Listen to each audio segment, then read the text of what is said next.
much. My pleasure. Anything to help you and the baby. Come in again. I'm Seth. Oh, you cute. Just a little pink. I'm uncomfortable dealing with this guy. He's wearing a shower cap and he paints. From a crazy plot twist to an insane customer who stormed in like a whiff of chaos. Get ready to buckle up for the ride of a lifetime, because we're about to dive into the world of WTF moments on Hardcore Pawn. Get ready to have your mind blown and your jaw dropped as we witness some of the craziest, wildest, and most unbelievable moments the show has to offer. We'll be tagging along with Ashley, Rich, and the whole crew as they navigate the wild world of pawnbroking. The first listing that I have for you today will totally blow you away. Excuse me. You trying to scam me?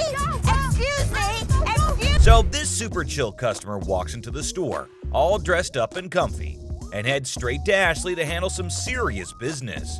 But hold up, because what she drops on us next is straight up mind-blowing. She hits Ashley with the bombshell that she's got a baby on the way, due in just a month. And guess what she wants? A horse! Yeah, you heard me right, a full-on horse chair for kids. She claims she saw it right here in the store last week, but couldn't swing the cash at the time. When are you due? Well, I'm due next month. Oh, is it your first? Yes, it is. My first. Congratulations. But wait up, there's more.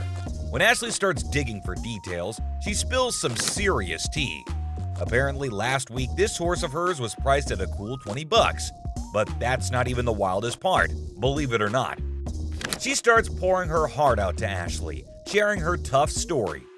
Turns out she's a single mom and her no-good husband just up and left her hanging. And get this, y'all, she's rolling with just $10 in her pocket right now.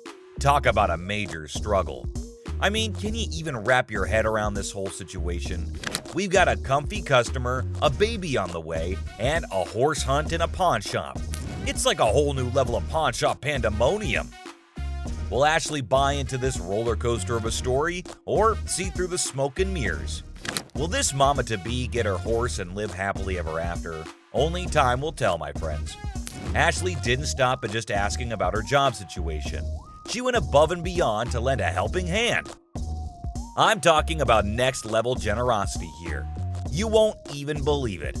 So, after the customer shared that she was trying to find work, Ashley's gears started turning.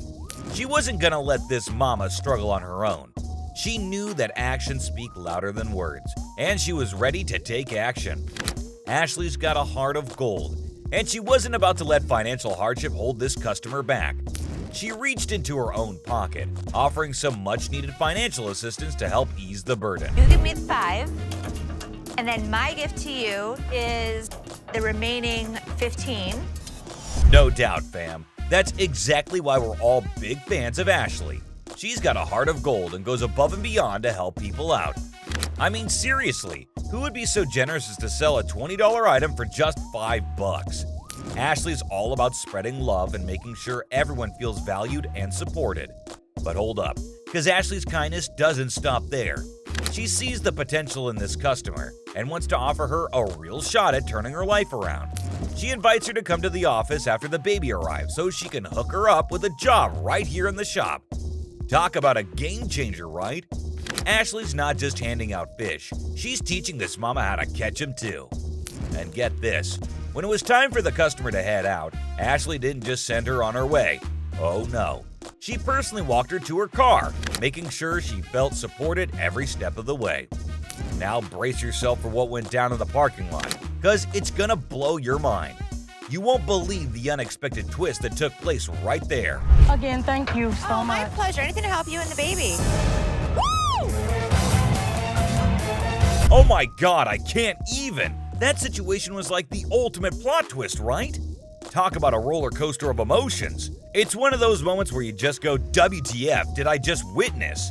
I mean, imagine the poor lady walking in, all hopeful and thinking she's about to score a free gift and a job. She must have been on cloud 9, thinking she had hit the jackpot. But little did she know, her big ol' lie would get caught. Out of nowhere, that fake baby belly just falls right off.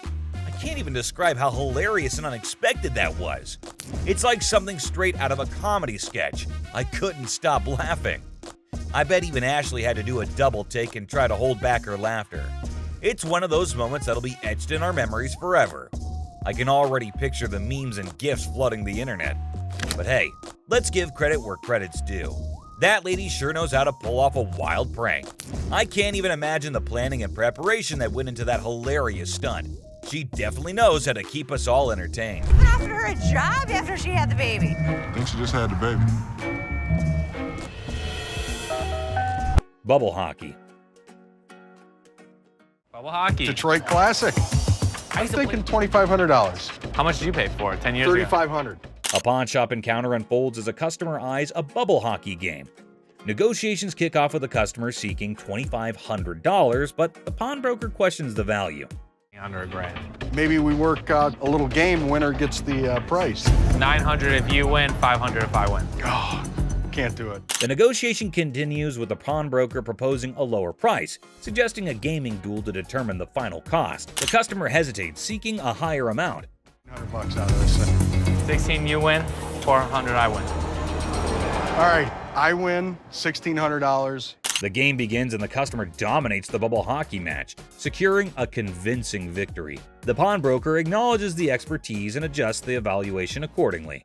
Let's go. But I know I'm gonna win this bet. These aren't those $1,200 ones? The conclusion sees the pawnbroker acknowledging the high value of the game, recognizing it as a genuine classic worth $2,500. The customer prepares to complete the transaction. Now get ready for this next woman, cause it's about to get interesting. So this lady is trying to make some money by selling these coats to cover her bills. But honestly, the coats didn't look too great, and neither did her chewing. 415. Is that what you said? Well, I said it 400 piece. But Ashley was totally caught off guard by that. And seriously, the price is insane, don't you think? Now she's stepping in, offering some real prices. Let's see how the other person reacts to it. $40. No doubt that's absolutely hilarious. Now they're trying to haggle, but it's honestly gross and distracting when she chews like that. I mean, check out that silly behavior. How's that come? So the bodyguard is clearly here to kick her out, and you won't believe what she pulled off. Boy, I like big boys, yeah. You gonna climb up on you, huh? That was just plain weird. But the next one is even weirder, believe me. Seat Showdown comedy. In a strange pawn shop turned into an airplane seat sale, things got wild when a gutsy and unusual woman decided to turn the whole event into a comedy show. Picture her like a sneaky cat strolling over to a chair and ignoring the "don't sit" sign as if it were garbage. It was as if your rebellious grandma suddenly took center stage, tossing caution and posters to the wind.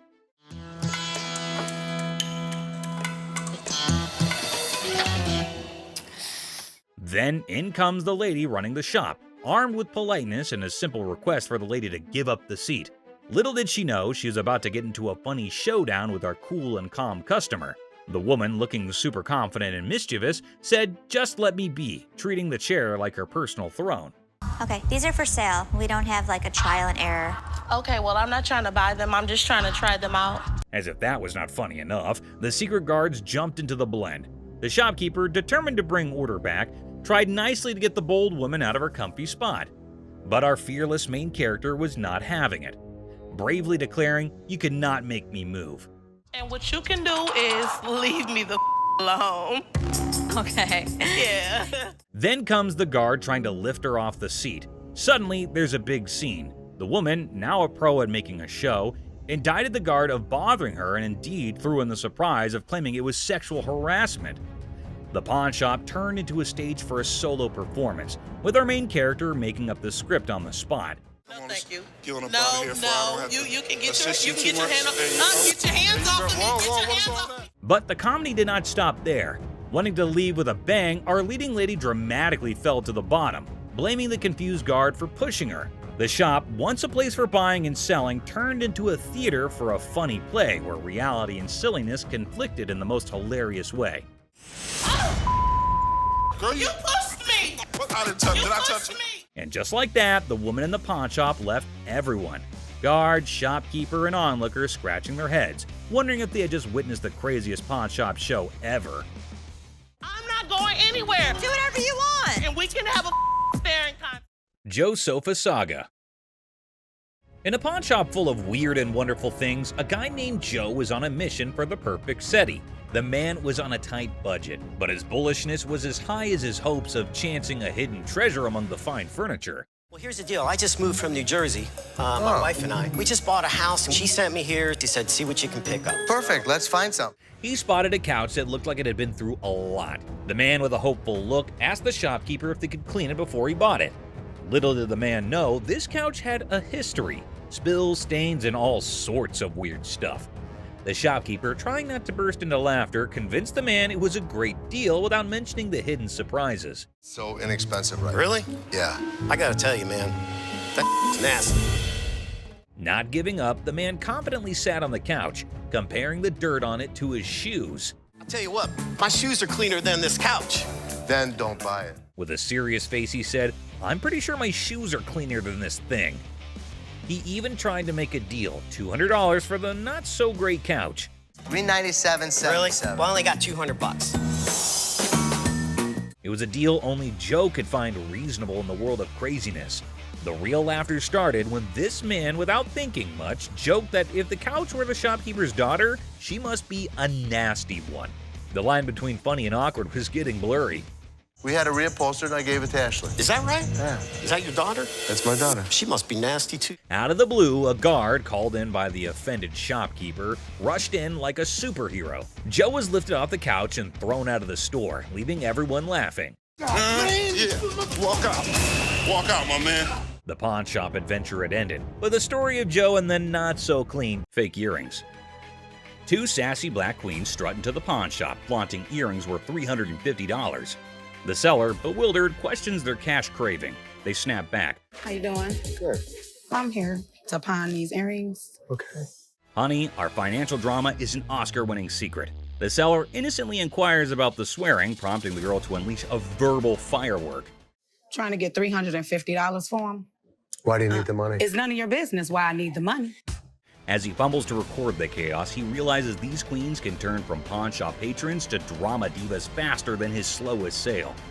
Talk about a speedy emotional roller coaster. Why are you swearing? Because you asking me why I'm coming in here to handle my business. In the midst of the jewelry saga, it's a linguistic roller coaster. The seller's ears are bombarded with jewelry, loan me my money, and a kid-eating crisis. What does my sign say? Jewelry and loan. This jewelry, loan me my money. I got to feed my kid. The drama unfolds faster than a soap opera, leaving him nervously counting non-existent diamonds. Talk about a pawn shop sitcom. Man, you getting on my nerves, dog. How'd you get You ain't even looked at my Do you know that these aren't real? In the sizzling pawn shop showdown, the women insist their earrings are as real as their sass. The seller, sweating in the Lacote, tries to diplomatically handle the diva duo. It's a battle of bling, attitude, and a heat wave, all under the watchful eye of leather-clad thermometers. Comedy gold. How the you gonna tell me just by looking at my that they not real? They're not real. As the Queen of Sass declares her exit, she throws shade like confetti. Insults rain down, targeting the seller's wrinkled-up hair and questionable fashion choices. With a parting shot about a jury and long bow ass, she exits, leaving the pawn shop in stitches and the seller questioning his life choices. I ain't leaving this till you give me my money. I need my mother hair did. And speaking of flirting, this next customer is on a whole new level. She's got a necklace in her possession, so she's not showing up empty-handed. But here's the twist. She's actually here for Ashley, or something else. Could it be her sneaky way of striking a deal with the pawn shop? She's got a good personality, and she's so sweet. Oh, snap. That's the thing, guys. A lot of people pull off scams like this. And let me tell you, the way this woman starts behaving with Ashley is just downright bizarre and idiotic. But hey, let's not waste any more time on the theatrics and get down to business, shall we? Look that up? Yeah, I got a price. I adore. Now Ashley's starting to feel a bit uneasy with this whole situation. It's not every day you encounter someone acting all creepy when you've never even met them before. And here's the kicker. This woman insists she's been here before. But wait till you hear what the system records actually reveal. And trust me, it's gonna be a shocker. I look her up in the system. She's never been here, right? I can't find her. Well, well, well. Are we really surprised here? This woman just can't seem to stop flirting with Ashley. But what really concerns him is her dishonesty. And let me tell you, her response to it is nothing short of idiotic, yet undeniably hilarious. We've got ourselves a real comedy act unfolding right in front of our eyes. So you lied to me? I do like you. No, you lied. Now, I can't help but wonder if she was just playing her cards to seal the deal, or if she genuinely had a thing for Ashley. Either way, she managed to strike a deal, and now she's out of Ashley's hair.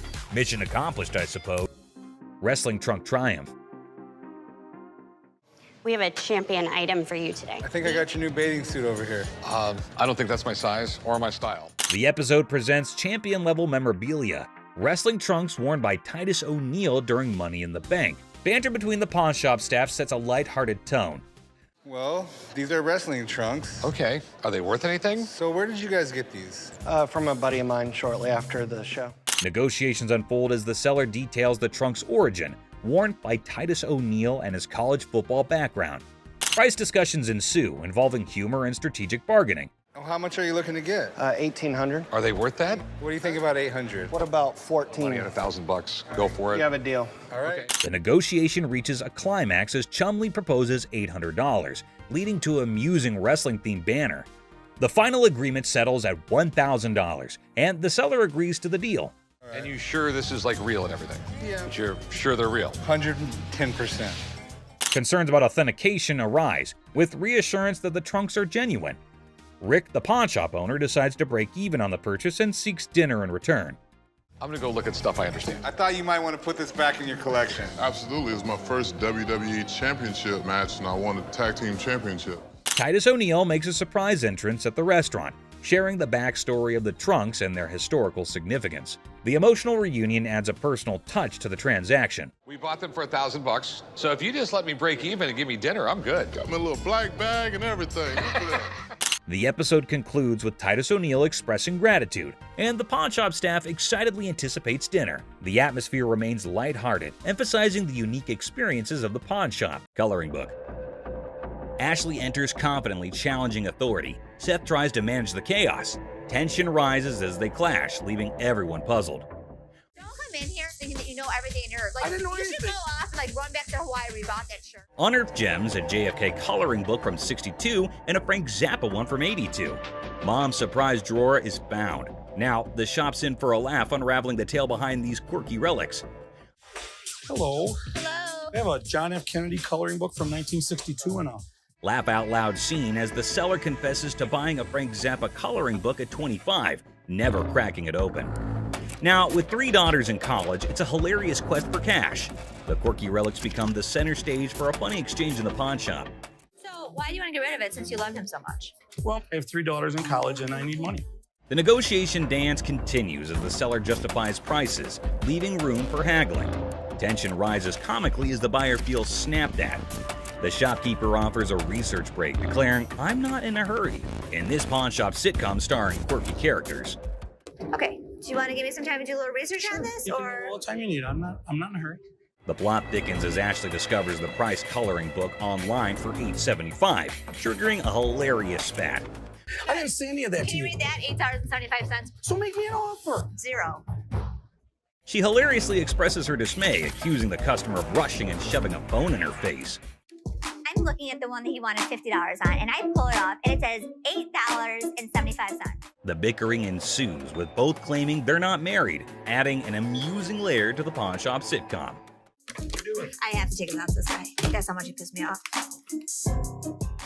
In the ongoing pawn shop drama, Ashley delivers a sassy retort to the customer, suggesting he adds value nowhere and jokes about returning to Hawaii.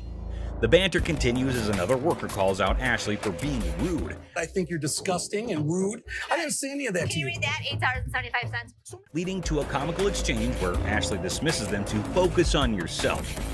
The workplace comedy unfolds with quirky characters and witty comebacks. Well, you don't add value to the I organization. have can one. Well, see. thank you so much. But the next Okay. time you send my paycheck, you can tell me how to work. Parking lot. Cue the workplace alarm. The notorious parking lot gambler is back, and the office crew is on high alert. With a battle cry of "Let's go get him!" they embark on a mission to catch the elusive man of many lands, or as they dub him, that lady Pakistan. Office drama just hit the jackpot. What? Gambling again in the parking lot. Meet Robert Robertson, the maestro of sports memorabilia, introducing himself to Dennis in a pawn shop saga. The plot thickens as he unveils a treasure trove of Detroit Lions autographs salvaged from his sister's basement flood. Forget superheroes, this guy's heroics involve rescuing signatures during a Union picket line water ballot. All right. Here's Robert. Robert, Nice I'm to meet Dennis. you. Nice to Nice meet to you. meet you, Dennis. Yeah, I got an item here. You might be interested in. In the wild world of pawn shops, Dennis is hit with a first, an NFL labor strike poster. As Robert pitches his Union picket line relic, Dennis, caught between fandom and frugality, contemplates the value. It's a negotiation dance where even the poster's wrinkles have a say, and Dennis dreams of a dad who'd splurge on a heartbeat. What, Steve Backus? This is the first time a guy actually brought in an NFL labor strike poster. Dennis and Seth, the dynamic pawn shop duo, are advised to step up their deal-closing game. In the battle of signatures, Robert's pitch clashes with Dennis's detective skills. It's a showdown of history versus water stains, where even a tear is more drama than a soap opera. Selling history hard, selling water-stained history a comedic challenge. One just like this mint, though, and he got $950 for it. Right, so if that was mint, why would you want $1,000 for this? In this hilarious haggling carnival, the pawn shop pros are on their knees, throwing cash offers at Robert for the water-stained NFL labor strike poster. It's a dollar dance-off with Dennis and Seth, and they're juggling 20s like it's a comedy club. In the end, it's 5 20s that win the bid, leaving Robert with a pocket full of paper and the pawn shop crew high-fiving over their historic steal. $75? No way. Offering you just $100 cash money right now would make